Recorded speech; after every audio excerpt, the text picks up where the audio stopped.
this everything bubble will inevitably come to an end. And you're starting to see signs that liquidity is rolling over. And therefore, we've got to accept the fact that after every bubble comes a bust.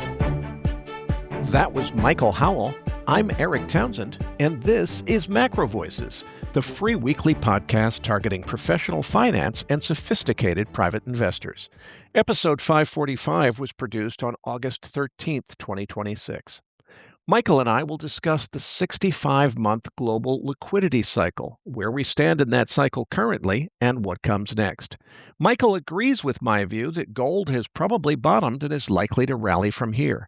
So we'll also discuss precious metals, inflation, and where Fed policy is headed longer term. And I'm Patrick Ceresna. Let's dive into this interview. You probably know Michael as the founder of Cross Border Capital and the publisher of the Capital Wars Substack. There's also another business there, which is Global Liquidity Indices, that we're going to talk quite a bit about. Michael, it's great to get you back on the show. It's been 6 months or so. Let's dive right into the slide deck that you prepared. Listeners, you'll find the slide deck linked in your Research Roundup email. If you don't have a Research Roundup email, just go to our homepage, macrovoices.com. Click the red button above Michael's picture that says Looking for the downloads. Let's go ahead and dive right into it, talk about the liquidity cycle and so forth. Where do you want to start? First, Eric, thanks for the invitation. It's always a great pleasure to be on your podcast. I think the best thing to start with is the global liquidity picture. That's the lens that we look at markets through. Global liquidity is the key driver of asset markets. Money drives markets, basically, and that's really our thesis. And so what we do is we monitor the flow of money through world financial markets. And in the slide deck, there's a chart there which shows the global liquidity cycle. We focus in this particular slide on the advanced economies for reasons that will be probably apparent later, that China is doing something very different. But essentially what that's saying is the liquidity cycle has peaked. And by that, we mean that the growth rate of liquidity is falling. The absolute level of liquidity in dollar terms is still elevated, but it's the growth rate which is really critical for asset pricing. And that's rolling over. And I think the thing to bring out of that or two things to bring out of that. One is that this is a regular 5 to 6 year cycle, as you can see, or those that have got the slide deck will be able to see. It's a very regular cycle. The cycle bottomed in late 2022 and it peaked at the end of 2025, and it's now starting to come off quite noticeably. The second point to note is that the reason that liquidity cycle is coming down is not really because central banks are tightening yet. That is a story that is unfolding and yet to come. It's much more because the real economies are strong and they are dragging liquidity out and effectively crowding out the financial sector increasingly. And it really comes down to a very simple point that all money that is anywhere must be somewhere. And effectively, if it's in the real economy, it's not in financial markets, and vice versa. We've had, the blaze of performance from asset markets, and now it's the turn of the real economy. It's as simple as that. Now, if I'm reading this global liquidity cycle chart on page 3 correctly, it looks like not only has liquidity already peaked, but looks like we're more than halfway through the down cycle and maybe almost getting closer to the next rebound cycle, at least in terms of the y-axis. But on the x-axis, we're not there yet. How do you reconcile that? Are we close to a bottom or are we far from a bottom? I could interpret it either way. You're right. The way that I would see it is that the liquidity cycle per se is unlikely to bottom within the next 6 months. It's much more likely to be a 2027 event. And if I had to venture a time, I would say sometime around the middle to later in 2027. That would be the normal timeline.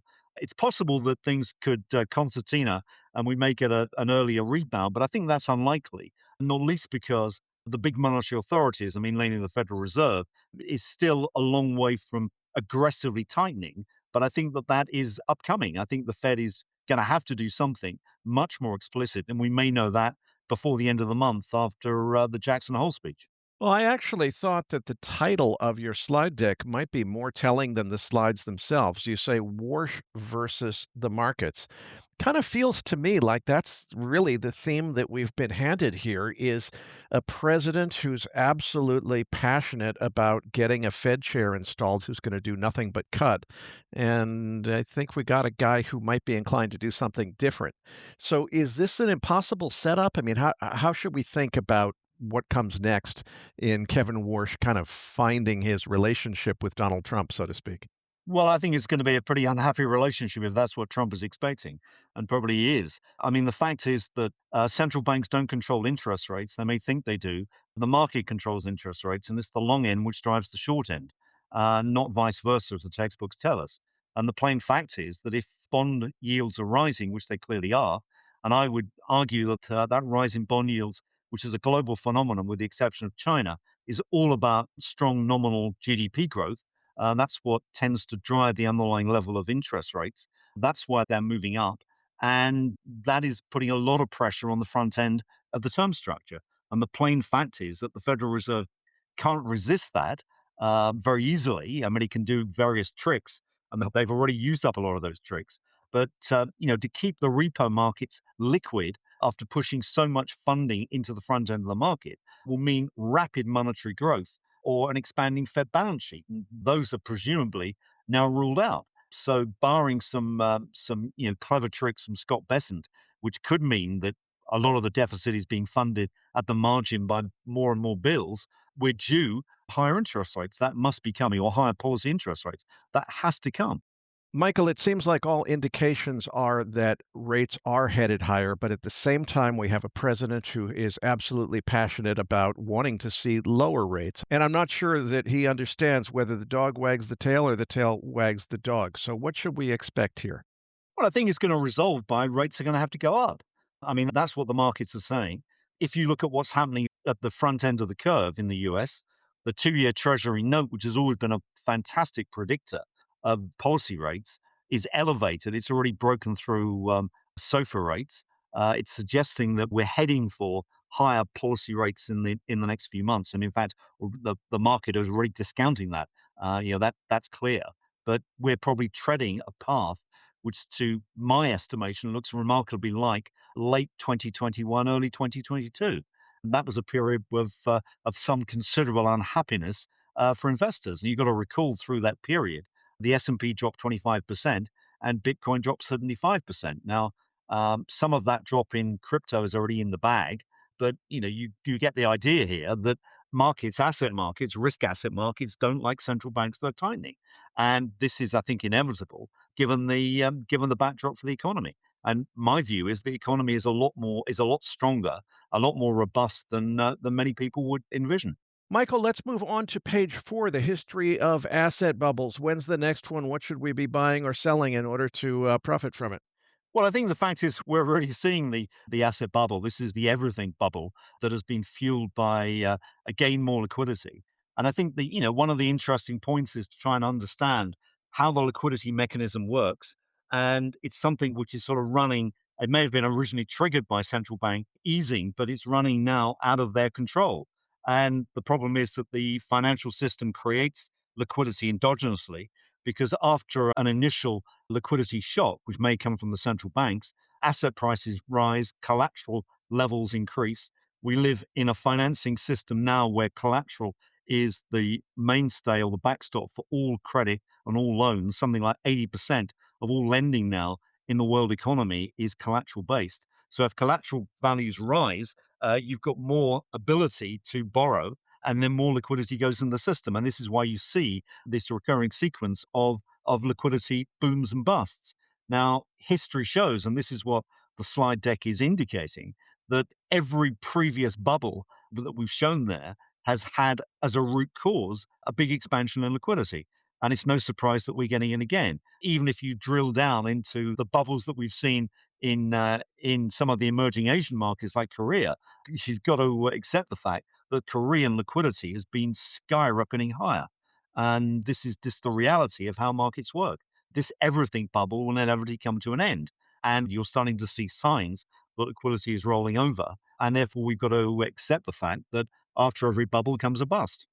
You mentioned a few minutes ago that China seemed to be an exception to the rule in terms of what was happening with global liquidity cycles and so forth. This is a message, Michael, I've been getting from several of our recent guests, kind of saying China's in a special category all of its own. And that worries me because it feels like we're seeing a bifurcation of the economy where China's kind of branching off. And frankly, it makes me fear that we're headed toward a war scenario and that we're seeing the financial markets essentially anticipate that there will be a forced bifurcation of those economies by military circumstances. Am I crazy to think that? No, I don't think you're crazy to think that. I think that's the way that the world is evolving, and I think that you can see certainly in the liquidity data signs that China is definitely out of step and maybe moving almost exactly oppositely to where the US is.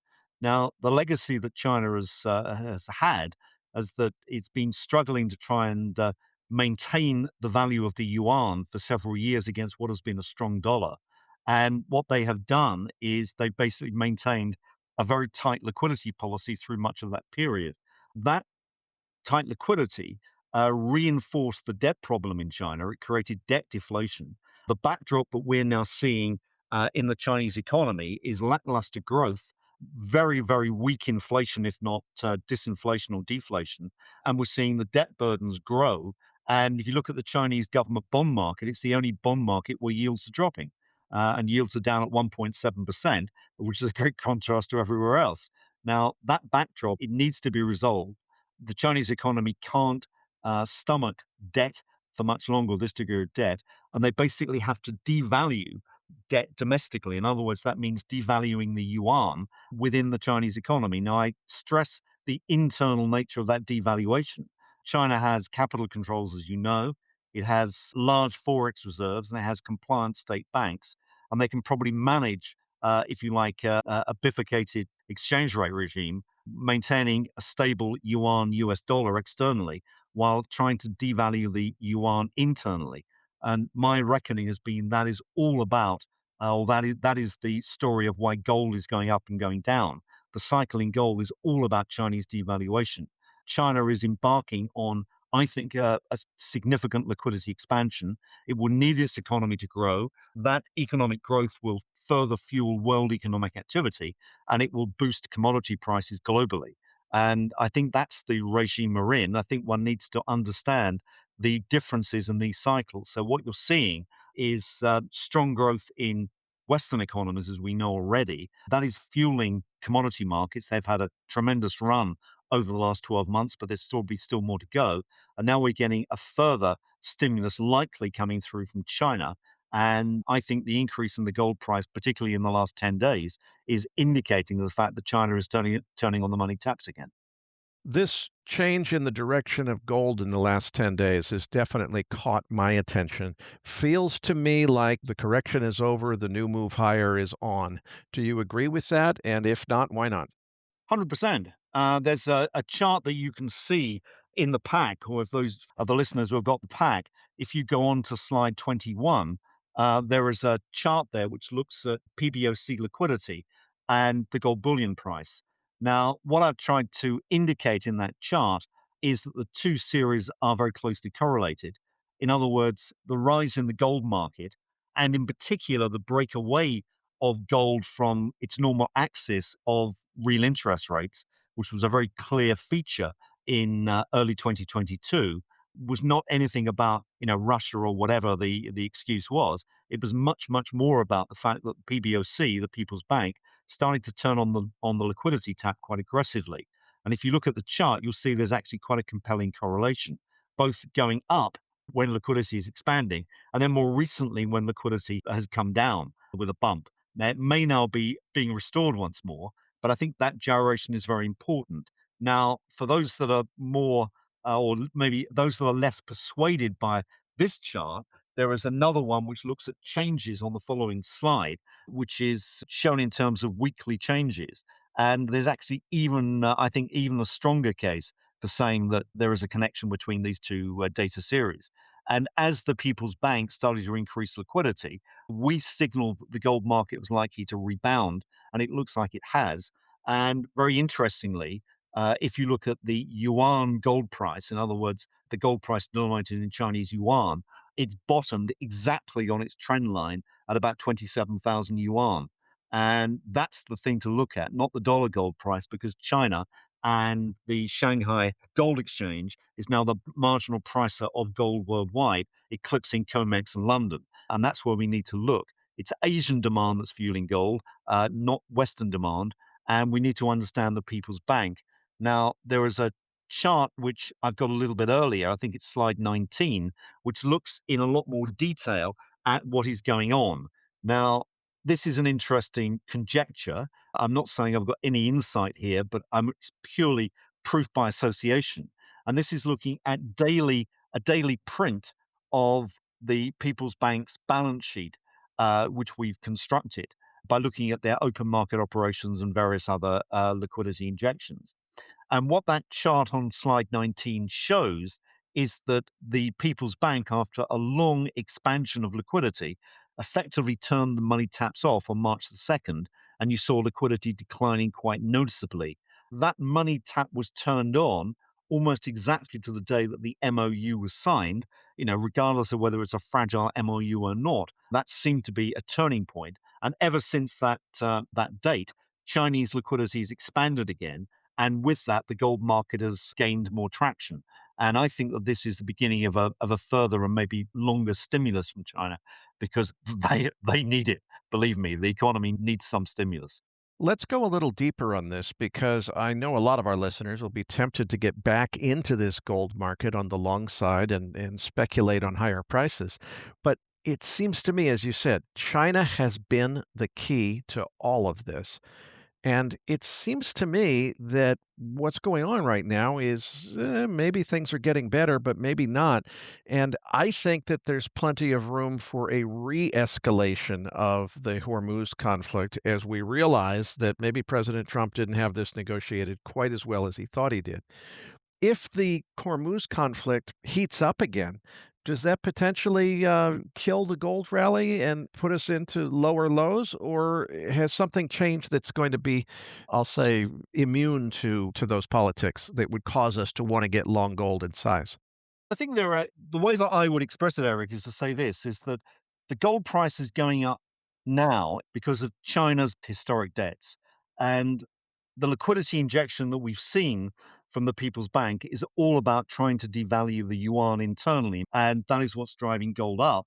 And as we know, crypto, one of the other obvious monetary hedges, is illegal in China. So any buying of protection against liquidity expansion or money printing really is gold. And we know that Chinese retail have a huge, huge appetite for the gold market.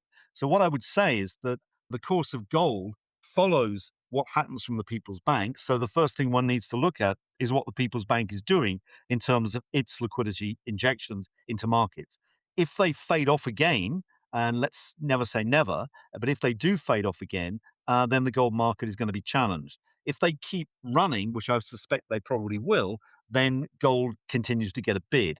Now, I think that it's important to draw a distinction between gold and precious metals, which are the obvious monetary hedge for many, but particularly for Asians. They tend to like those instruments, they're traditional monetary hedges. And crypto, which has really been the monetary hedge of choice of maybe many people in the West, or particularly younger generations in the West. Now, crypto is much more attuned to global liquidity, and particularly Federal Reserve liquidity, than it is PBOC liquidity. By definition, the PBOC shouldn't have any effect on crypto. And the evidence suggests that it doesn't really have much effect. But it's really global liquidity and Fed liquidity which really matters. Now, if we're correct and we're seeing this fading off of global liquidity and the Federal Reserve under pressure to tighten, then it's no great surprise that crypto is under a cloud and gold has been outperforming.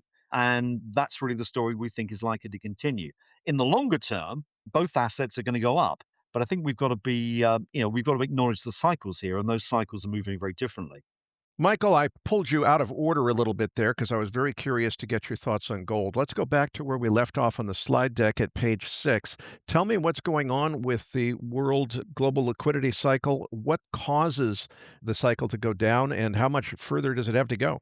Okay, well, the slide that you refer to, which is on page 6, is looking at the difference between global liquidity, which, if you recall, is basically money which is flowing through world financial markets, and what's happening in the real economy. So let's think of those as two very distinct spheres of liquidity. The orange line on the chart is looking at our global liquidity index, which is measuring the financial uses of liquidity. And the black line is the world business cycle, which I've basically calculated by looking at all the major headline business surveys worldwide, the Japanese Tankan, the ISM in the US, the IFO in Germany, etc., the INSEAD in France, weighted them by GDP and put together an index of the world business cycle. Now, if you look at that chart, you'll see that those two cycles are moving completely asynchronously. In other words, what you see is when there is a trough in global liquidity, there is a peak in the world economy, and similarly vice versa. And it comes back to the point I made earlier on that is all money that is anywhere must be somewhere. And if it's in the real economy, it's not in financial markets, and similarly vice versa. Now, what that chart indicates is that the turning point, the inflection downwards in global liquidity, coincides with an upward move in the world business cycle. That was occurring from around late 2025, but it looks like it's accelerated recently. Viz evidence, look at the latest jump in the US ISM or the Philly Fed surveys or whatever. Those are clearly indicating some strong pickup in world economic activity.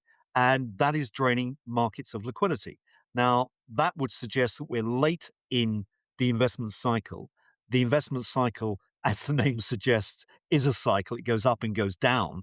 And the fact is that liquidity is falling. It's got further to fall. I mean, we're only probably, let's say, 60% of the way through a fall, a likely fall in liquidity. But bear in mind, this is a rate of change and not a level. Momentum, as I keep saying, is very important to asset pricing. But if you take a look a little bit further, maybe in the presentation, and if we take a look at slide 16, we try and put this into context, into an asset allocation framework. Now, what that diagram, schematic diagram on slide 16 tells us is that the liquidity cycle is very distinct, maybe not surprisingly, from the economic cycle. One morphs into the other, so the liquidity cycle leads the economic cycle. Liquidity will spill over, probably through wealth effects, etc., into a stronger real economy. And you can see on the chart that the lead time is probably, somewhere around about 15, 18 months lead time between a liquidity peak and a real economy peak. So it would suggest that the real economy the real economy worldwide is still going to be expanding well into 2027, maybe early 2028, and that will be, further boosting commodity demand. And what this is really saying as well is that we're really in that spot between the peak of liquidity and the peak of the real economy, which is basically telling us two things. One is that, as I just said, commodity markets look good, but in terms of financial assets, you ought to be moving more defensively. And that is an environment where bond yields tend to rise, where defensive stocks increasingly outperform. And that's really where we're positioned. And I notice on page 16, you've got a 60-month periodicity on the sine wave here. I thought it was 65 on the earlier chart. I think it is, but that's broadly trying to. I think that comes into the category of being approximately right rather than approximately right and precisely wrong. But it's about those sort of levels. I wouldn't put too much credence on that. 60 months is just we're just saying about around 5 to 6 years. Tell me about the asset allocation cycle on page 17. Yeah, the asset allocation cycle really just sort of derives from that. It just embellishes that rather further. And what it says is that if you look at that asset allocation cycle, we tend to think, as the right hand side says, in terms of sort of broad regimes. So we think of calm or speculation or turbulence or rebound. As the name suggests, turbulence is not a great place to be. Speculation gives you a flavor of where we are right now, which is saying that you can make returns, but volatility is going to be high. So the quality of those returns is poor. And I think, it's no great surprise that a lot of asset managers are actually down this year, despite the fact that the big indexes are up. And that's showing what a struggle it's been. And then if you go to the earlier phase of calm, which is when the cycle is above average and expanding, that's when equity markets generally do well. And you just want to hold beta through that phase. And equities generally perform, and everything kind of goes up. And that's clearly the phase we've been in for quite some time. over the last 2 years, but that phase has already come to an end. One's got to be a lot more selective now. But commodity markets, as I've foreshadowed, really, they tend to be dominant around the peak of the cycle, and that's pretty much where we are. The other thing to say is that you would typically expect to see in the downswing of a liquidity cycle a bear flattening in yield curves, and that's certainly what we've had worldwide right up until the last FOMC presser, where it seemed to be that the yield curve in the US started to steepen. But I think that was really a reflection of the policy mix or the policy statements that really came out of the FOMC, particularly with Chair Warsh emphasizing the fact that A, he wanted markets to do tightening for him. In other words, the bond yields went up. And secondly, he was going to maintain liquidity at the front end of the curve, emphasizing the ample bank reserve regime. And that is a recipe for a steepening curve. Now, clearly, he's fighting the markets in this because the markets want to flatten the curve, but we'll see how far he gets. And that's why we entitled this, Chair Walsh versus the markets. Obviously, the $64 million question is knowing when we're at the moment where you shift from turbulence to rebound mode. What are the signs to watch for? Well, I think the signs we tend to look at, I mean, we look at a range of factors, but one of those would be what the actual liquidity data is telling us. Are you getting an inflection at all? The second thing we begin to look at is what sort of stocks are performing in different phases of the cycle. We'd add to that what the yield curves are doing. So you'd expect after an inflection, almost immediately after an inflection, that you would begin to get a bull steepening in yield curves. And that's another factor to watch out for. And at that stage, you would also expect to see some serious damage, in other words, falls in prices in commodity markets. They won't come out of this very well. Now, there may be compelling arguments to say that the trend in commodities is now a lot higher because of the background of competition with China and arguably capital wars between the major powers. That may well be a strong underlying trend, but we must recognize the cycle as well, because cycles are clearly very important to investment.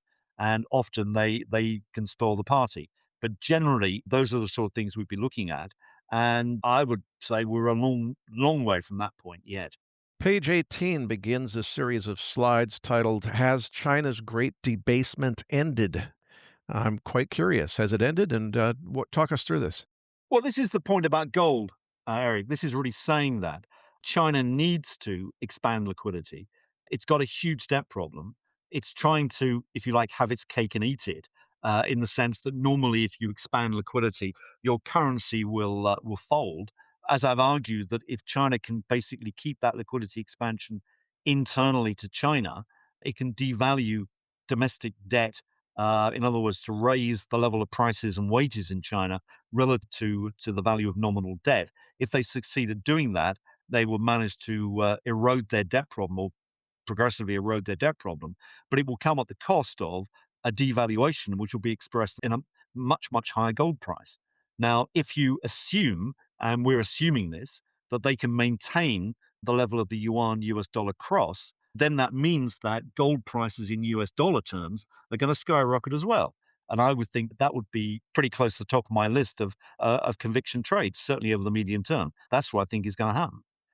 Gold just simply has to go up, not just because, as I hinted or said earlier on, that it's all about China's historic debts that is driving gold now, but it's the West's future debts. In other words, the likely huge expansion in debt GDP ratios right across the advanced world as aging demographics, you know the story as well as me, defense spending, government procurement, all these elements basically drive spending. And we're taxed out. They need to take on more debt, and that is likely to be the result. And as a result of that, more and more of that debt will be monetized, and the gold price will go up. So you've got many, many reasons why gold looks an attractive, very attractive asset right now. But I said earlier on, I think that it's not just gold, it's commodity markets that are worth looking at. What we've been seeing so far this year is a very clear outperformance of industrial metals against gold. You see the normal commodity cycle unfolding in front of us. where it's gold and precious metals that kick the thing off. Industrial metals then come through, then foodstuffs, and then energy tends to be towards the back end of the cycle. And I think it's energy, which is a really interesting play right now because so many people argue with great conviction that oil prices are probably even now too high and are going to come down. I just don't buy it. I think oil prices are going to go up significantly. I'm very invested in energy stocks because I think this is a great era to be in. I want to come back to energy in just a minute, but before we leave gold, let's just talk about what happens next. We've seen a 30% correction on gold. Do you think we've got a setup now for a big rally into year end where we get back to new all time highs, or is it going to be a slower slog than that? What do you think? I wouldn't want to bet on new all-time highs by year end, but I think that the trend is in place. There's a chart in the pack that I alluded to earlier on slide 20, which looks at the gold price in Chinese yuan, which in my view is the better metric to watch because China is driving this price now. And if you look at that chart, what I've put on there are various price levels that I have historically assumed that the Chinese were targeting, rightly or wrongly, but they seem to match up. And the trend line is basically held. And that trend line, as I suggested, at 27,000 is exactly where the gold price in yuan bounced off. It seems to be climbing higher. If you look at the pace of that trend, it would seem unlikely by year end that you would break out to new all time highs. But I would figure we might even get close. So I think that's something to watch. And I think the other thing which would reinforce that story is whether silver is outperforming gold. And another confirmation sign that I tend to look at is whether silver, which is a high beta play, is rising faster than the gold price. And if that's the case, that would suggest that sentiment is coming back into the precious metals. And what are those indicators showing you right now? Well, I think they're hinting we may be near a turn. It looks as if silver, but we're only talking about a matter of a few trading days, but it looks as if silver is starting to claw its way back and beginning to outperform. And that would, if you like, reinforce this thesis. But like everything else in investing, I mean, you've got to look at many indicators and try and join the dots. And sometimes those dots join up quite well, and sometimes they don't. At the moment, they are joining up. Let's move back to your comments about energy prices and talk about where they're headed next.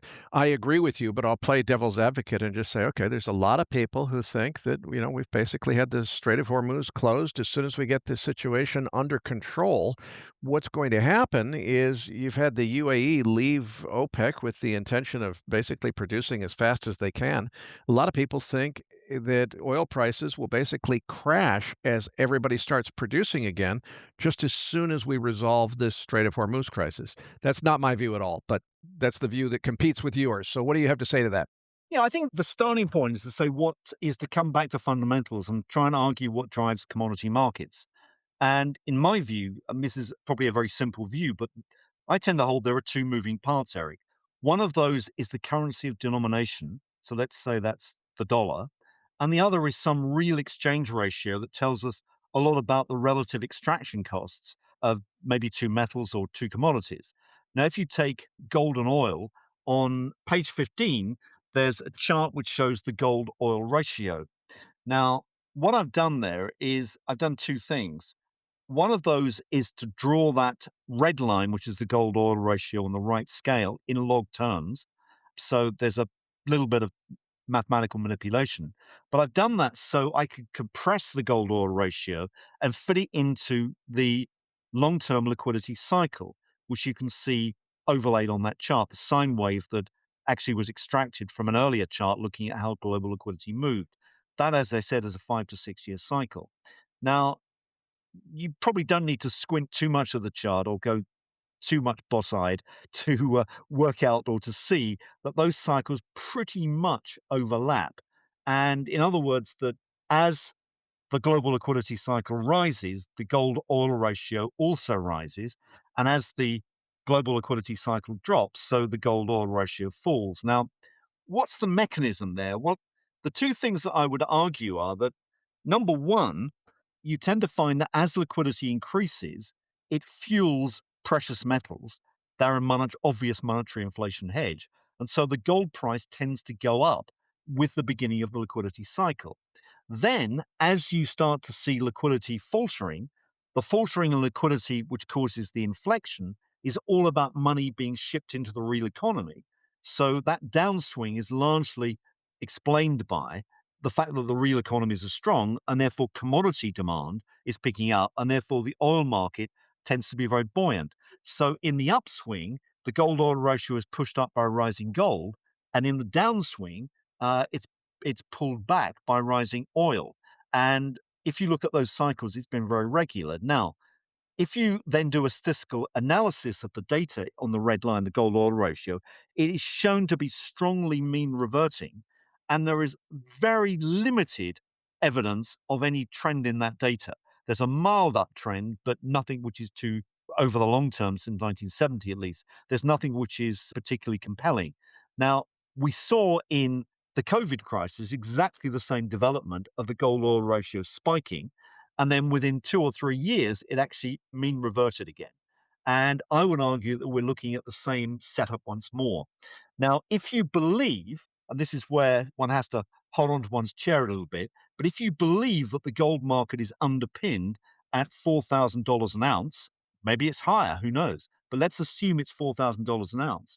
And we take the long run average gold oil ratio historically, which has been around about 20 times. In other words, the ratio of an ounce of gold to a barrel of oil is about 20 times.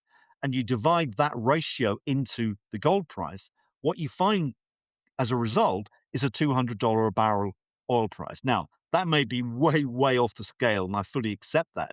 But I think let's just play around with the numbers. We're just triangulating here. So it's not really a projection, it's just saying what if. So if you believe that that gold oil ratio is stable and history is very much on the side because this is a real exchange ratio based on relative extraction costs of those two minerals, then you've got to say that, well, if it's not 20 times, maybe it's 30 times, maybe we accept that. And then, but you still get an oil price of $135 a barrel, so substantially above where we are now. So all I'm doing is triangulating and saying, what if? And recognizing the fact that gold is probably going up, at least on my estimation, and the gold oil ratio has shown very long run stability. You've made a very persuasive argument in favor of higher oil prices and also in favor of higher bond yields. I agree with you on both scores, and I think that those are self-reinforcing. You get higher oil prices, it tends to be inflation inducing that results in higher bond yields and so forth. So it all makes sense to me, but hang on a second, Michael. If we get to substantially higher bond yields, we're going to bankrupt the US government's ability to service its debt. What happens then? Well, I think equally, yes. I mean, these are tricky moments because the other thing to throw into that, Eric, is that if oil prices do jump, that's normally been an ending feature of bull markets. So, what we're saying here is that you've got rising bond yields, not good. You've got potentially rising energy prices, not good. And therefore, one ought to be scaling back beta exposure within equities and risk asset markets. And that's pretty much where we are. Now, if you sort of come back to the mechanics of what's driving the bond markets and where we're going to end up, I'd suggest you take a look at a chart I put on slide 25, which is looking at the drivers of the US bond market. Now, what that is illustrating is in black, the black line there is showing the 4-year moving average of NGDP, which means nominal GDP. So that's the real bit plus the inflationary element on top. And this is a 4-year rolling average of that growth rate. Now, what I've put on top of that 4-year moving average is the 10-year bond, 10-year US Treasury bond, risk adjusted. So I've just taken off an estimate of term premium on that for those that are sort of wonkishly inclined. But it's already telling us the underlying level of interest rates over that 10-year period. And you'll see those two lines really match very closely. And the only period they didn't was actually the beginning of the period where you saw the Treasury Fed, or up until the point where you got the Treasury Fed Accord, where after World War II controls and yield curve manipulation, the Treasury was the Fed was allowed by the Treasury to set monetary policy more independently. And then you see the bond market and nominal GDP aligning, more correctly through this period. What we're seeing now is a period whereby nominal GDP, the growth rate is accelerating. I would argue it's somewhere between a 6 to 8% range. I think the huge fiscal spending in the US, the AI boom, and the effects of deglobalization on capex and inventory build are driving nominal GDP higher. That means both higher inflation and stronger activity growth. But that is pulling up bond yields, and you can see from the extrapolation that it's not impossible to see the 10-year bond testing 6% yields, in the not too distant future. So that's clearly going to be a constraint. How does the Treasury get around that? I think it's a difficult one. And this is a problem that I wouldn't like to have. But it basically means that if they want to fund, they may have to go to the front end of the curve. We've got a situation where right now, 22% of outstanding debt in the US federal debt is Treasury bills. So it's very short dated government paper. That may go up. It could go up. The Treasury have indicated that or originally indicated they had a preference for a range of between 15 and 20. That's now been exceeded, and it may go up to levels that we last saw in the early 2000s, which were nearer 30%. That would be significant to the markets if they did that. It would be really bad for the dollar, in my estimation, and it would cause the gold market to shoot up. Never say never. Scott Bessent has clearly come out against that policy in the past. Fact is that when push comes to shove, that's the policy he has been employing over the last couple of years. So he's been following the Janet Yellen line of funding through the bill market. And that almost behoves the Federal Reserve to keep liquidity at the front end of the curve ample, which is what they say they want to do. Michael, let's tie the Japanese yen into this. It seems like the yen has been a factor in quite a few of these trades. What's controlling what here? Is it tail wagging the dog, or is the dog wagging the tail here? Well, I think again, if you look at what's happening in Japan, is that bond yields are rising after a period of yield suppression. The Japanese are stepping back and letting the long end of the market reprice properly. If you take a look at a slide on page 28, it basically shows what's happening to the 10-year JGB bond, which is the orange line, is catching up with nominal GDP growth in Japan. And the shaded area of that chart is where they had basically a yield suppression policy, which was the yield curve control or QQE policies as well. Now, what you can see is that underlying economic growth in Japan, nominal GDP is over 4%. And that would suggest the long bond there, or the 10-year JGB rather, should be there closer to 4% than 3%. And clearly it's climbing. Now, the Japanese authorities are trying to hold that down by keeping short term interest rates low. They're reluctant to raise rates. This is a story that we could equally put to Fed Chair Warsh. Again, if he doesn't raise interest rates, what are the consequences? And the consequences are a yen sell off. And that yen sell off is going to keep going until they decide that they're going to tighten monetary conditions. And this is the problem that we have: is that if you don't address these problems and you keep funding at the short end, this is basically monetization by in writ large. Banks buying government debt, whichever stripe, be it bills or bonds or notes, is monetization. And the huge issuance of debt in all these economies is being sucked up by the banks, and they're effectively printing money. And this monetization is causing currency turmoil, and certainly in the case of the yen. And what they need to do is to raise rates, but they aren't doing that. And that's a lesson for the US. This is what could go wrong. Michael, final question. Speaking of the U.S. and what could go wrong, where do we stand in the in the U.S. Federal Reserve's hiking cycle? And what should we expect as the next policy decision? Is it a Fed hike or a cut? Well, my view is 100% that it's going to be a rate hike. I mean, if you take a look at slide 30, which starts to delve into what's happening in the US markets, what we chart there is SOFR overnight rates, which is the black line. That's the nearest thing to Fed policy rates, Fed funds. It's really the rate that is the main financing rate in the repo markets, the overnight rate. And the orange line is the 2-year Treasury note yield, which has always been a particularly good predictor of what's going to happen to policy rates. I ran this data through AI for what it's worth, and I said, how accurate is the 2-year note? as a predictor of policy rates. And the answer that came back from the AI model was it's correct 85% of the time. So, and that's on the upside and the downside. So, what this is indicating is that rates are going to go up. And if you take a look at the following chart, what that shows is SOFR rates, that spread of SOFR less 2-year yields for this cycle in orange and for the 2020-23 cycle in black. As I recall, if you go back to the end of 21 on that chart and look at what is happening, that big drop in the black line signals a tightening of monetary conditions in the US. And that was a big sell off between January and October of 2022. And we're maybe not going as fast down that cliff edge, but we're certainly starting to move, we're hovering over it. And that's clearly the threat.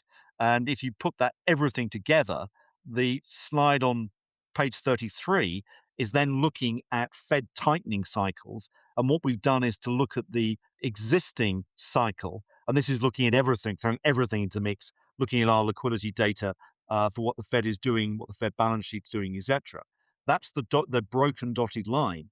And that is following a path that looks remarkably similar to the average cycle over the 1985-2025 period, shown in orange. And if that is true, we've got at least another 6 months of intensified tightening by the Federal Reserve to go before there is any hint of an inflection. Well, Michael, I can't thank you enough for a terrific interview. But before I let you go, please tell our listeners what you do at Global Liquidity Indices, what services are on offer there, and where people can follow your work. Great, thanks, Eric. Yeah, GL Indexes is basically the company which is supplying data. We produce indexes and data on liquidity worldwide. We cover 90 countries. We have recently expanded that into a daily nowcast of liquidity for all of those countries. If you think liquidity is important, that we have the data to show it or to prove it. And that's what GL Indexes does. The other hat we wear is Capital Wars Substack. That is a regular report or series of regular reports. We write about 3 reports every week on providing data and narrative about what's happening in markets. Thanks, Michael. Now it's time for Patrick Seresna and Masil Begnan to join for our MacroVoices Market Desk segment, which begins with Patrick turning Michael Howell's market outlook into a risk-defined trade. Patrick, where's the trade? Thanks, Eric. So for this week's Trade of the Week, I want to focus on gold. Now, Michael clearly remains structurally bullish gold, but tactically, he thinks the correction may be approaching an inflection. So when I'm thinking about a trade construction, I had to think about time frames. In this case, my focus is on the interim tactical opportunity, looking for the next leg higher. So, what I love about this opportunity when using options on gold is that gold has a steep right tail skew. That means calls are relatively expensive the farther you go out on the strikes. That lets us sell the expensive upside volatility to subsidize the call we're buying. Better payoff structure than simply buying the call outright. And that's why today I want to put this on as a traditional bull call spread. So, our trade thesis is that gold will continue recovering for the next 2 months. And particularly, I want to target that April high on the GLD near $450. I also want to make sure I give it enough time by looking at an option that's about 2 months out into the future. So, let's look at the trade mechanics. The GLD, which is the Spider Gold Shares ETF, is trading around $405 at the time of this recording. Now, I want to focus on that October 16th, 2026 expiration, which gives us about 65 days in the trade. Now, I wanted to buy a $410 strike call option, which is about $5 higher than where we're currently trading, which costs around $15. Now, I want to then subsidize the cost of that call by selling that $450 strike call, which is currently bid $4.50.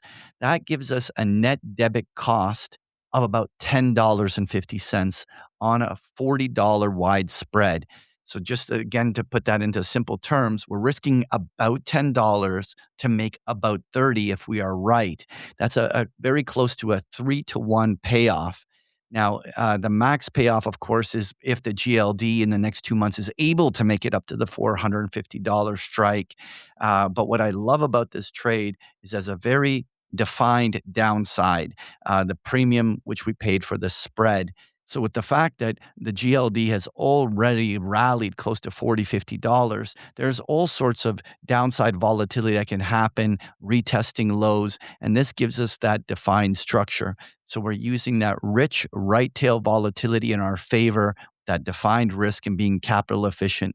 So for tactical traders looking to participate in Michael Howell's bullish gold follow through, the skew lets us build a defined risk structure with almost 3-to-1 upside. That's where's the trade. Patrick analyzes and trades the markets every day over at Big Picture Trading. MacroVoices listeners can sign up for a free 2-week trial at bigpicturetrading.com. Now back to Patrick and Masil. Yeah, I love it, Patrick. I mean, what's cool about gold is that it's still just starting out this move, so there's a lot of room to run on the upside, even in the short term here. But let's turn to the equity markets here. What are we watching? Let's dive into this S&P 500 because last week we had that explosive move to the upside that cleared the S&P 500 to a fresh all-time high. What is impressive about the last week is that the bulls have been more or less able to maintain that elevated level, which is price acceptance. We've normally, if that kind of an explosive liquidity event was not sustainable, we would have seen very deep mean reversion, sending us back to, let's say, 7,500 on the S&P, and that's simply not happening. We're literally bouncing along 52-week highs. And so right now the market structure is surprisingly bullish, and the bulls are 100% in the driver's seat on the short-term trend.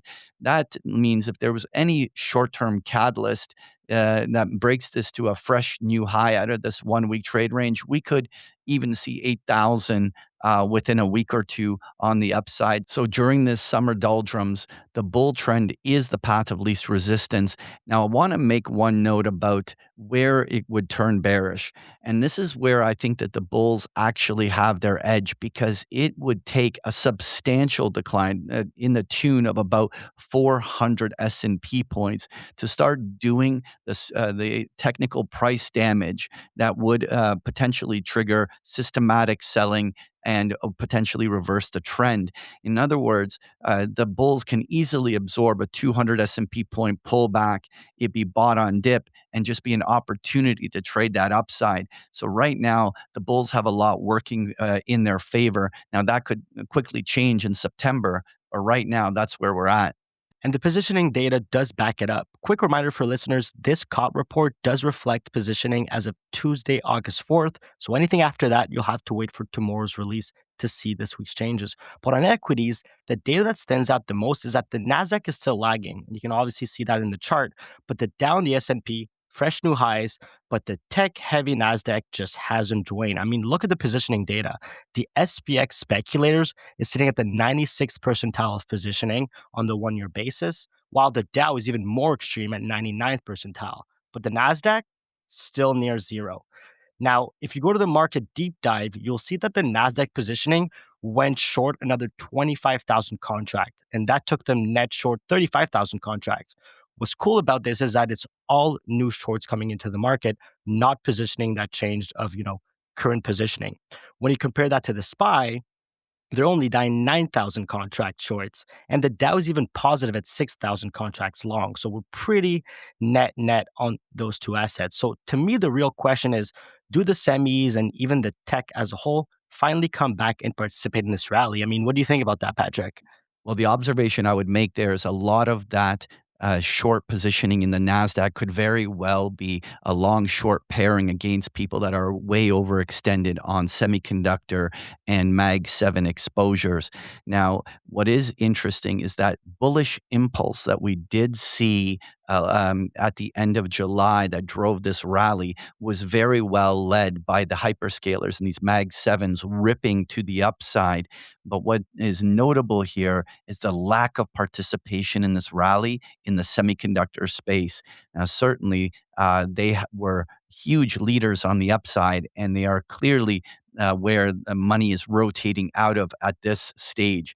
Overall, if the S&P is heading to 8,000 on the upside, it is going to need the Mag 7s participating. And so watching whether or not they will be bought on dip here and continue to press is going to be huge in terms of whether or not the S&P has the fuel to get to that 8,000 round number. All right, now I want to move on and talk about this US dollar. Now, over the last 2 weeks, the US dollar has been mean reverting its prior bullish trend. Now, overall, we actually are structurally still in a bull trend on the dollar. Now, one of the biggest drivers of why this move happened was the big yen intervention in Japan, and that drove that US dollar yen to drop from the 164 handle all the way down to 155. And that really was this burst. But now what we've seen is the US dollar yen has now 50% retraced, where basically rallied back about half of that huge intervention loss. And so we're now actually a really interesting inflection point. If the US dollar is going to continue to weaken, we should see the yen once again rally here and the US dollar to break down against this. And as well, we should see that correspondingly shown on the Euro USD chart. And so I think that it won't take more than a week or two to find out whether or not the US dollar is meaningfully reversed or whether this will be one big buy on dip. And you're totally right, Patrick. The whole story is in the yen pair because we saw extreme positioning on the short side in the yen for the better part of 2, 3, 4 years even. And that yen intervention forced a bunch of those short sellers out of the market. I mean, 118,000 contract move in just 1 week on the long side. And that's not only the biggest weekly change across all markets on the COP report, but it represented 25% of open interest that shifted just like that. That's 1 in 4 traders being forced out of their position. And that obviously explained the violent move that we saw just 2 weeks ago after the intervention. Now, even with that huge move, yen positioning is actually still net short. So more short covering is still possible. So I'm super excited to see what's going to happen over the next few weeks. Now let's move on to crude oil. Interestingly, crude oil has actually been quiet here over the last few days. We've really settled in around that 50-day moving average, and really we have not seen any big explosive move. Clearly, the situation in the Middle East continues to be fragile, and certainly, there's big debates as to who's really in control and how much oil is actually flowing through the strait. The one thing I would generally conclude is that things are clearly not back to normal and the oil markets continue to be stressed. That to me implies that there's lots of room for the fair value of oil to be at an elevated level. I think that as we beat this 80 level, there's a very reasonable chance that we're going to stay in the $80+ area with lots of room if on a headline driven scenario where we could make it back to the $90 level where we were just trading a couple weeks ago. And so generally, I think oil has room to strengthen. And I don't really see the scenario where oil heads back to the June low near $65. Yeah, positioning has largely stayed the same here on crude oil, whether you look at the WTI or the Brent. But I want to talk about gold because we've seen a big move in precious metals this past week. What do you see here? Well, a lot of people are very excited about this breakout, a 10% move in gold very quickly. Clearly, we already talked about it during the Where's the Trade. But what I'm certainly going to be watching here on gold is how do the traders behave when we inevitably have a little bit of profit taking? If this was a meaningful turn in the bull trend in gold, we should see old dips being bought, moving averages defended, and generally the price action remaining structurally accumulative. Overall, it was a very strong breakout, the first real sustained period above the 50-day moving average since late April's bounce. And so it'll be very interesting to see whether this is, in fact, the inflection point for the potential beginning of a new gold run. Yeah, on the positioning side, gold moved to neutral territory, but silver remains underowned. Like here, large speculators are near the 0th percentile on the positioning for the last 12 months. So if this is a turn in precious metals as a whole, we're still in the first inning of this move. Now, listeners, if you want to see what I'm seeing, don't forget to visit caughtsignal.com so you can start following the data along with us. Now, Patrick, is there any other markets that were super interesting this week? Well, listen, we got to quickly touch on uranium. Now, for the last 3 months, uranium has been completely dead. On the future side, we were trading basically between the $85 to $87 level, flatlining. And for the first time in 3 4 months, we're actually seeing the uranium market upticking. And what's particularly interesting is that when all the mining stocks came to life a few weeks ago, the uranium stocks turned up during that time. In the URA, which represents the basket of uranium producers, we had almost a 25% trough to peak rally here over the last 2 weeks. This has allowed the uranium stocks to reclaim their 50-day moving average and potentially have turned the trend. Now, the 1 week like this does not make a new trend, but it is the first time we've seen some positive price action since early second quarter. So, we're going to definitely be watching whether this is that key turn point for a new accumulation cycle to begin. And Mas, while we've gotten most of the major assets out of the way, what else caught your attention on the COT reports? For sure. I mean, look at what's happening on the bond side. I mean, look at the 2 year and the 10 year. When you look at the 1 year range, the 2 year is sitting at the 100th percentile of positioning. But when you go to the middle end of the curve to the 10 year, we're seeing it at the 0th percentile of the range, just the complete opposite. So you've basically got two very different stories depending on where you look at the yield curve. What's your read on that? Well, it's clearly just all about central banks because the 2 year note is very closely linked to the Fed path and whether or not Warsh is going to be raising interest rates. It's very interesting. We had just weak jobs data and now an inflation number that came in line. What's interesting is when you look at Fed funds futures, clearly the idea of a September rate hike is slowly being walked back. We were at a greater than a 50-50 chance that Warsh was going to raise here in September. And now there's almost a 2/3 probability that they're not going to move at all. What makes this particularly interesting is that there's only 3 Fed meetings this year left. And if they don't move in September, then the October meeting is literally within 1 week of the election. So there would need to be some very clearly sharp data for the Fed to feel like they're going to move into a political election. And therefore, what that would be left would be a potential Christmas rate hike. Even though the current Fed funds futures are giving the most probable outcome that there's going to be one full rate hike this year, if they don't move here in September, I think that a lot of stir traders are going to start walking back that the Fed may even move at all. And so this makes it super interesting because the 2 year note, like you were highlighting, has had substantial short covering as a lot of the gross shorts are closing, as many feel that the Fed is much closer to the end of this hawkish cycle, or at least it's starting to be priced that way.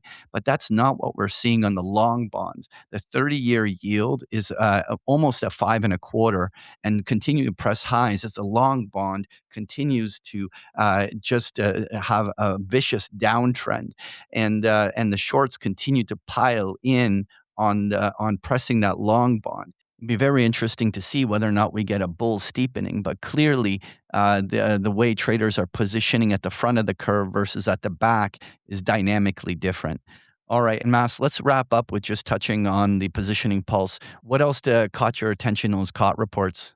All right, the market that I'm watching this week is wheat because there's a pretty interesting setup building here. Now, I want you to look at the market deep dive on the wheat on caughtsignal.com, and that's the first chart on the top right? When you're looking at contracts, you would have seen that large speculators went from basically flat to about 15,000 contracts net short in just 1 week. But the part that I really care about is how we got there. We saw roughly 11,000 fresh new shorts come into this market. So this isn't just people getting out of longs. You've actually got new money coming in and betting that wheat goes lower. But here's where the timing matters. As I said earlier, the COT data only captures positioning as of last week from Tuesday, August 4th. So all of these new shorts were put on before this latest escalation in the Black Sea. And for anybody that doesn't know, just 2 days ago, we had reports of attacks on major Russian grain infrastructure. And Russia right now controls 22% of global wheat exports. So if you start disrupting Russian exports, that can become a global wheat problem pretty quickly, comparable to the lead up to the 2022 Russia-Ukraine war. Just yesterday, we saw the price react to the news, which helped wheat futures hold its 50-day moving average and is also bouncing right off the fib zone. Now, the way that I'm looking at this is that you got traders getting more bearish on wheat at the exact same time that the risk to physical supply is going up. So if the Black Sea situation gets worse, those same traders who just sold wheat may suddenly have to buy it back. Now, I'll be keeping a close eye on this market myself. If you want to follow positioning behind it, it's all on codsignal.com. It's free and it's updated every single Friday. Well, you know what's also interesting is that same type of a chart pattern is there on the soybeans and on corn. And so the entire ag space is certainly looking like it's setting up for some sort of food shortages and potential bullish price action. It's certainly something I want to keep watching. All right, well, so that's where we're going to wrap things up. And that's this week's Trading Desk. I'm Patrick Ceresna. And I'm Masil Begnan. See you next week. And a reminder, as a MacroVoices listener, you're entitled to a 2-week free trial of Big Picture Trading, where you can watch Patrick analyze and trade the markets live every single day at bigpicturetrading.com. No credit card is required to sign up, and there's nothing to cancel. I'm Eric Townsend, and this is MacroVoices. We'll see you next week. MacroVoices is presented for informational and entertainment purposes only. The information presented on MacroVoices should not be construed as investment advice. Always consult a licensed investment professional before making investment decisions. The views and opinions expressed on MacroVoices are those of the participants and do not necessarily reflect those of the show's hosts or sponsors. MacroVoices, its producers, sponsors, and hosts shall not be liable for losses resulting from investment decisions based on information or viewpoints presented on MacroVoices.